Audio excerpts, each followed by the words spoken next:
लाहौर में परवेज इलाही की गिरफ्तारी के ऑपरेशन के बाद ज़हूर इलाही रोड दोनों अतराफ से ट्रैफिक के लिए बंद है। तहरीक इंसाफ के कारकुनान और परवेज इलाही के खिलाफ एक और मुकदमा भी दर्ज कर लिया गया है। मजीद बता रहे हैं राना कामरान सफदर। जी राना कामरान, बताइएगा।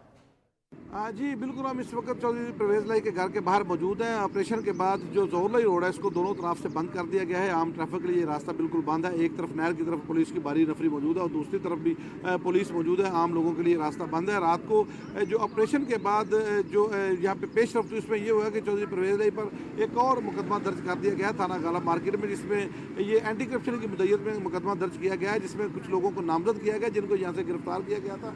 और साथ साथ ये भी कहा गया है कि जो लोग यहाँ पे मौजूद थे उन्होंने पुलिस को और एंटी करप्शन की टीम पर कातलाना हमला किया है, उनको मारने की कोशिश की है, उन पर पेट्रोल बम फेंके हैं, जिसके नतीजे में जो मरकजी मुलज़म चौधरी परवेज लाई हैं वो यहाँ से फरार होने में कामयाब हुए थे।